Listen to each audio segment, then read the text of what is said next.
자, 오늘은 제36과 고난받는 종에게 역사하시는 하나님 제2 이사야입니다. 생각을 여는 주제 첫 번째 시작. 절망의 심연에 빠져있는 자들에게 우리는 하나님의 어떤 위로를 보여주어야 합니까? 둘째 시작. 하나님의 말씀을 확신하지 못하는 자들에게 필요한 것은 무엇입니까?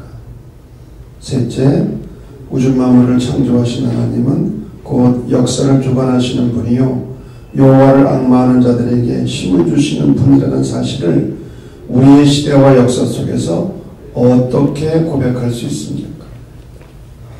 네 번째, 우리는 과연 고난받는 종으로서 남을 위해 살고 있습니까?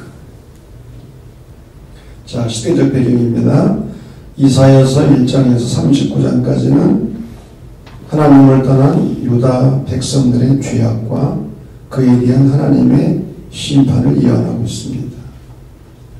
그런데 이사야 40장부터 66장까지는 바벨론 포로기입니다. 바벨론에서 오랫동안 포로 생활을 하고 있는 이스라엘 백성들에게 하나님이 주시는 위로와 희망의 말씀. 그래서 특별히 제2 이사야서인 이사야 40장에서부터 55장까지를 보면 위로와 희망의 말씀들이 가득 들어있어요. 하나님은 반드시 자신의 약속을 성취하시는 분이시고 하나님은 창조주이시며 동시에 역사를 주관하시는 분이시다. 제2 이사야의 시대적인 배경은 바벨론 포로기. 바벨론 포로기를 의미하는 단어들은 몇 가지가 있는데 절망, 고난, 암흑, 고통 이런 말들은 그 시대적인 배경을 의미하는 말들입니다. 자, 말씀의 해석으로 들어갑니다. 첫째, 반드시 성취되는 하나님의 말씀. 하나님의 말씀은 반드시 성취된다는 것. 이사야 40장 1절은 어떻게 시작합니까? 너희를 위로하라. 내 백성을 위로하라. 우리가 이 강림절에 꼭 들어야 될 음악이 핸델의 메시아거든요. 메시아. 그런데 그 메시아의 첫 번째 노랫말이 뭐라고요? 이사야 40장 1절 말씀. 너희는 위로하라. 내 백성을 위로하라. 하나님은 위로의 하나님이시라는 거예요. 우리가 믿는 하나님은 위로의 하나님이신데 어떤 자들을 위로하시는가? 성경을 보면 환난 중에 있는 자, 낙심 중에 있는 자, 두려움 중에 있는 자, 근심 중에 있는 자, 죄악 가운데 고민하는 자, 외로운 자, 죽음을 두려워하는 자, 이런 자들을 위로하시는 하나님. 그러면 진정한 위로가 무엇인가? 2절을 보면 그 노예의 때가 끝났고 바벨론 포로 생활이 끝난다는 거예요. 이것보다 더 큰 희망이 어디 있습니까? 오랫동안 포로 생활을 하고 있는데 그 포로 생활이 끝난다는 거예요. 진정한 위로는 절망 가운데 빠져있는 자들에게 희망을 주는 것. 예수님께서 병자들을 고치시기 전에 먼저 질문을 하셨죠. 내가 병 낫기를 원하느냐? 내 병이 나았기를 원하느냐? 포기하고 있는 사람들에게 희망을 불어넣어 주셨어요. 그리고 진정한 위로가 뭐냐? 내 죄가 사함을 받았느니라. 죄사함의 은총이죠. 하나님은 위로의 하나님이신데 누구를 통해서 위로하신다고요? 사람을 통해서, 천사를 통해서 위로하시는 게 아니에요. 사람을 통해서 위로하신다는 것.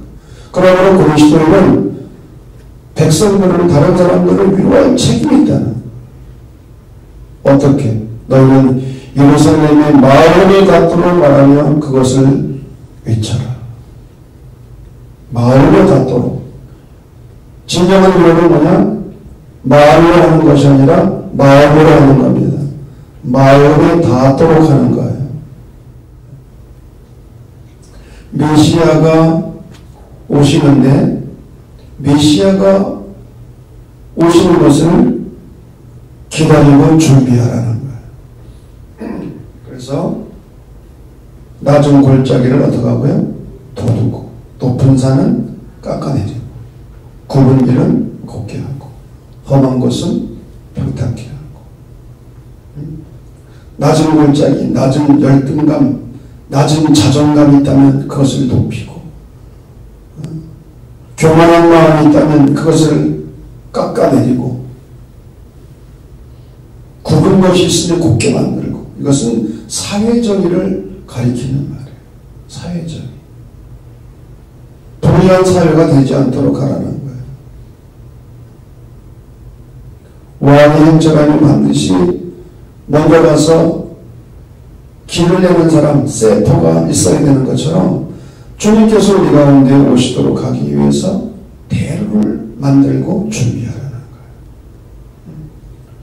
거예요. 이 강림절기는 주님의 오심을 기다리고 대로를 준비하는 겨울철의 사순절인 줄로 믿습니다.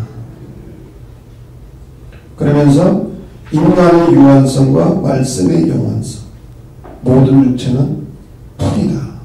그 모든 아름다움은 들의 꽃과 같다. 풀은 마르고 꽃은 시들어나 오직 여호와의 말씀은 영원하다. 여러분, 우리가 생각나는 말이 있지 않습니까? 권불 10년, 화무 11, 홍. 10년간은 권세 없다는 거예요. 지금 우리 경험하고 있잖아요. 화무, 꽃이 없다는 거예요. 10일간은 꽃이 없다는 거예요. 어떤 꽃? 붉은 꽃. 화무 11, 홍, 붉은홍자입니다. 꽃이 활짝 펴서 열을 못 간다는 거예요. 여기에 반해서 하나님의 말씀은 영원하다. 여기서 영원하다는 말의 의미는 이거더라고요. 아무리 시대가 바뀌고 세월이 변해도 하나님의 약속의 말씀은 변치 않는다. 반드시 이루어진다. 이것이 말씀이 영원하다는 의미인 거예요. 자, 두 번째, 만유의 창조주, 역사를 주관하시는 주. 하나님은 창조주이면서 동시에 이 역사를 주관하시는 분이라는 거예요. 포로민들을 낙심시킨 것은 바벨론에 가보니까 바벨론의 우상인 마르둑이 대단해요. 신상과 신장이 1000개가 넘었어요. 그 규모는 어마어마했어요. 예루살렘 성전과는 비교가 되지 않았어요. 하나님은 보이지 않는데 바벨론의 우상 마르둑은 대단한 거예요.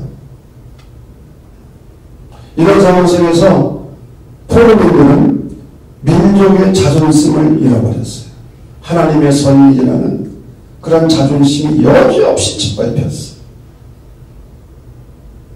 야훼 하나님에 대한 신앙마저도 흔들렸어요. 여러분, 사람은 다 거기서 거기에요. 정말 어려운 일을 만나면 믿음이 흔들려.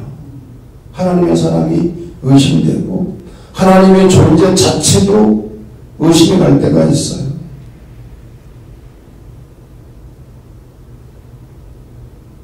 바로 이때 한 무명의 예언자가 등장해서 민족의 긍지와 자존심이 흔들리고 신음하는 동족을 향해서 하나님의 말씀을 외친 거예요.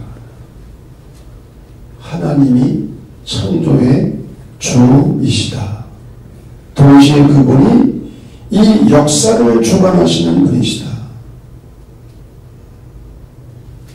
그러면서 여호와를 앙망하는 자에게 하나님은 새 힘을 주신다. 아멘. 이사야 40장 29절부터 31절까지 있는 말씀 아니에요. 자, 40장 31절 말씀 다 같이 한 목소리를 읽겠습니다. 시작. 오직 여호와를 앙망하는 자는 새 쉼을 얻으리니 독수리가 날개치며 올라감 같을 것이요 다른 먹질하여도 곤비하지 아니하겠고 걸어가도 피곤하지 아니하리로다. 여호와를 앙망한다고 하는 두 가지 의미가 있습니다. 하나는 의지한다. 또 하나는 바라본다. 해바라기가 태양을 바라보듯이 하나님을 바라본다는 그분을 의지한다는 거예요. 그런 사람들에게 하나님은 새 힘을 주셔서 독수리가 날개치며 올라간 것 같을 것이고 다른 박질에도 곤비하지 아니하겠고 걸어가도 피곤하지 아니하리로다. 다른 박질, 지금 우리는 다른 박질하고 있죠. 생존 경쟁을 치열하게 하고 있잖아요. 걸어가도 평범한 삶, 단조로운 삶을 산다 할지라도 피곤하지 아니하고 곤비하지 않게 해주신다고 하는 거예요. 그러면서 세 번째로 우상 숭배의 무익성. 우상 숭배가 얼마나 어리석고 잘못된 건지.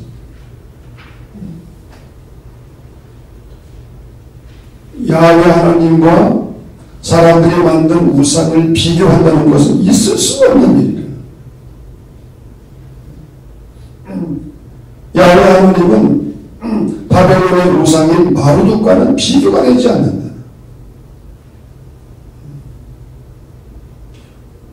우상 숭배는 두 가지가 있다고 했습니다. 하나는 다른 신을 섬기는 거, 다른 우상을 섬기는 거, 우상신을 섬기는 거.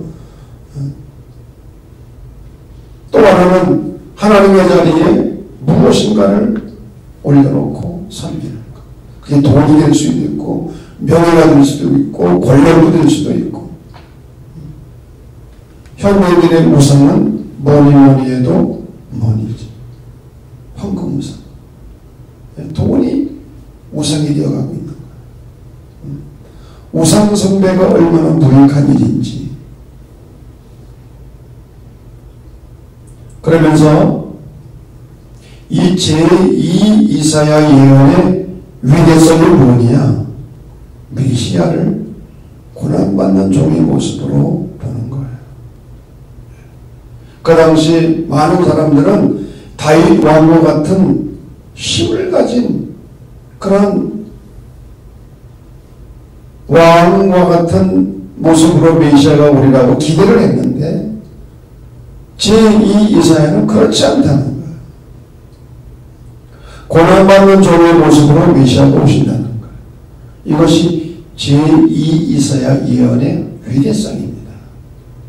다른 예언자 어느 누구도 이런 예언을 하지 않았어. 그러면 고난받는 종의 모습이 어떠냐?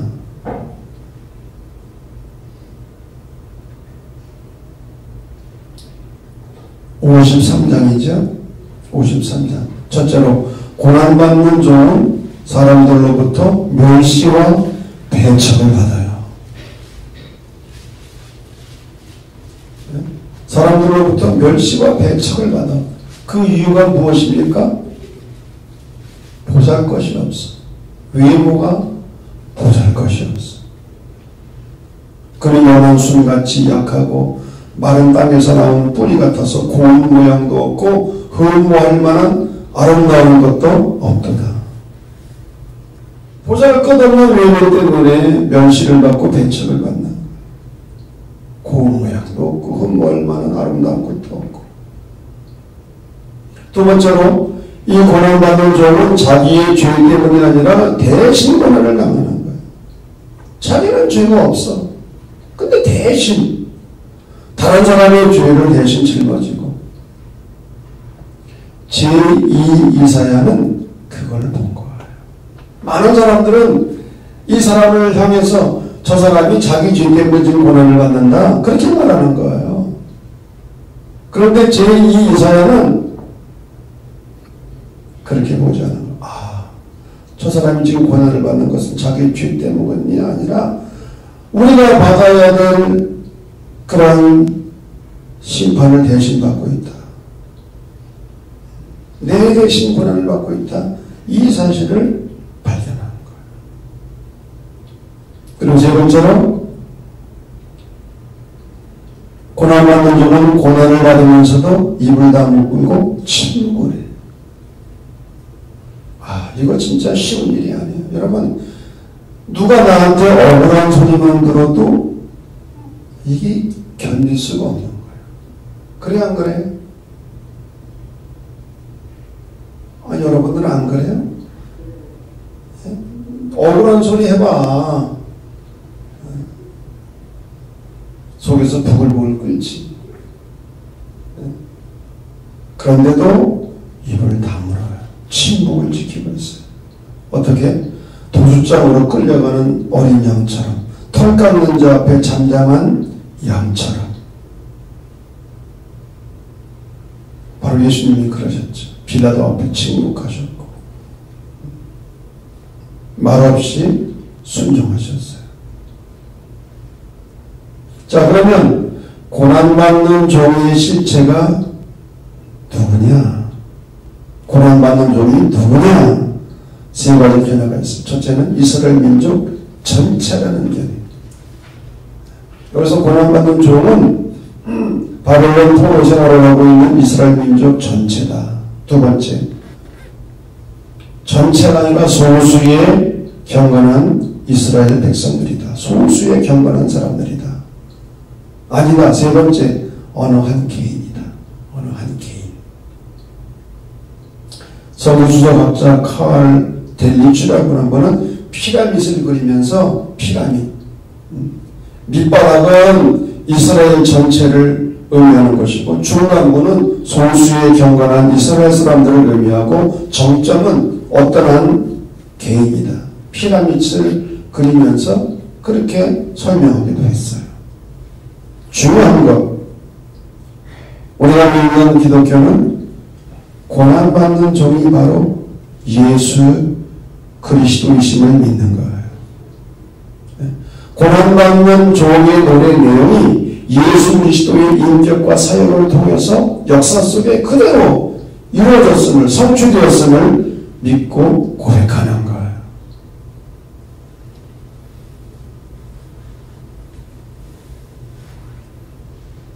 자, 그 다음 신학적 의미입니다. 제2 이사야와 제3 이사야. 사실 이사야는 66장으로 되어 있는데 1장부터 39장 제1 이사야, 40장부터 55장 제2 이사야, 56장부터 66장은 제3 이사야입니다. 그런데 그 가운데 있는 제2 이사야는 어느 이야기들보다도 아름다운 문체를 사용하고 있어요. 시적 표현을 쓰고 있어요. 벌써 그 가운데 토막은 문장이 달라요. 앞부분과 뒷부분하고는 비교가 많이 돼요. 아름다운 문체, 시적 표현들, 그리고 온통 위로와 희망의 말씀들로 가득 들어있는 거예요. 여러분 말씀을 통해서 위로받기를 원하면 제2 이사야서를 읽으시기를 바랍니다. 정말 위로와 희망을 주는 말씀들이 가득 들어있는 거예요. 자, 그러면서 이 포로기에 활동했던 예언자들이 여러 명 있지 않습니까? 누구누구죠? 에스겔, 그 다음에 다니엘, 그리고 또 한 사람 제2 이사야. 그런데 예언의 내용이 약간 차이가 있어요. 다 회복과 희망의 말씀들이 그 안에 들어있는데 에스겔은 새 예루살렘 성전의 비전을 예언한 거예요.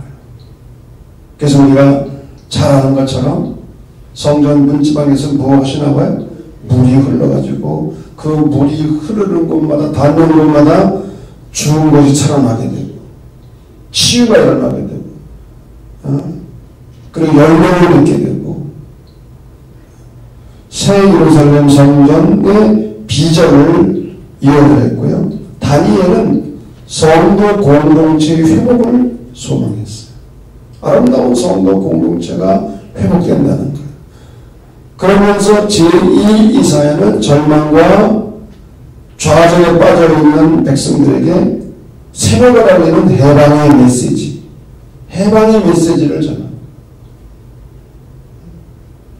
오랜 바벨론 포로 생활에서 너희가 해방된다.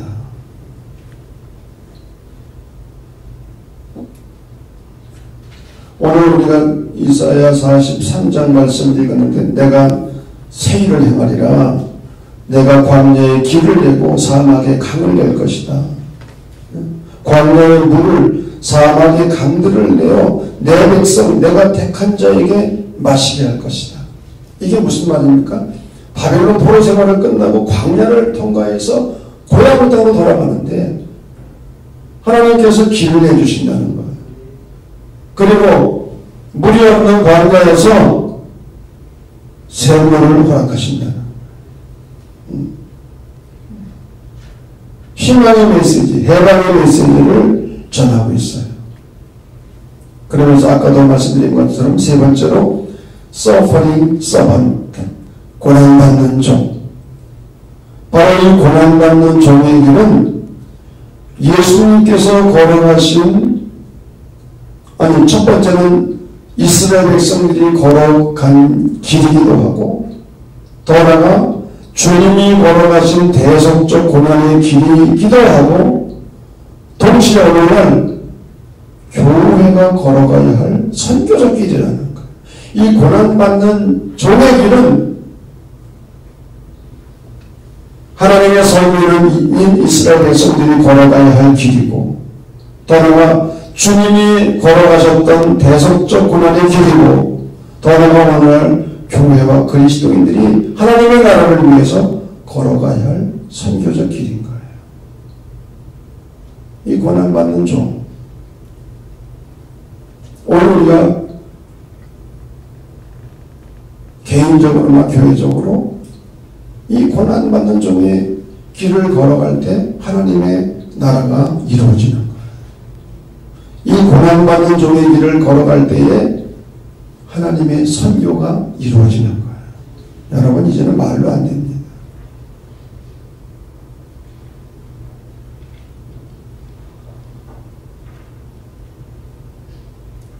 마지막 성찰과 나눔입니다. 첫째, 다같이 시작. 하나님은 절망에 빠진 자들에게 위로와 희망을 주시는 분이시다. 근데 하나님께서 누구를 통해서 위로와 희망을 주셔요? 사람을 통해서. 사람을 통해서 위로와 희망을 주시는 거예요. 두 번째, 시작. 하나님의 말씀은 영원하여 하나님의 약속은 반드시 이루어진다. 하나님의 언약의 말씀 영원하다는 거예요. 불변하다는 거예요.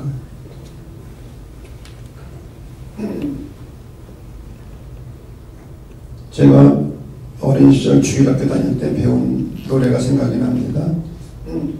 왜 선생님이 어린애들한테 이런 노래를 가르쳤는지 모르겠어요. 이 세상 모든 것 사라져도 진리는 영원히 진리는 살리라 진리는 영원히 죽지 않네. 초등학교 주일 학생들에게 뭐 이런 노래를 가르쳤어. 근데 그 어려서 부른 그 찬양이 지금도 잊혀지지가 않잖아. 자, 세 번째, 마지막 시작. 고난받는 종의 모습은 오늘날 교회가 걸어가야 할 선교적 길이다. 교회가 누구예요? 평촌교회예요? 평촌교회가 누구예요? 여러분 자신이죠. 그리스도인들. 고난받는 종이 걸어간 길은 오늘날 그리스도인들 한 사람 한 사람이 걸어가야 할 선교적 길이라는 거예요. 이런 은혜가 우리 가운데 함께하기를 간절히 소망합니다.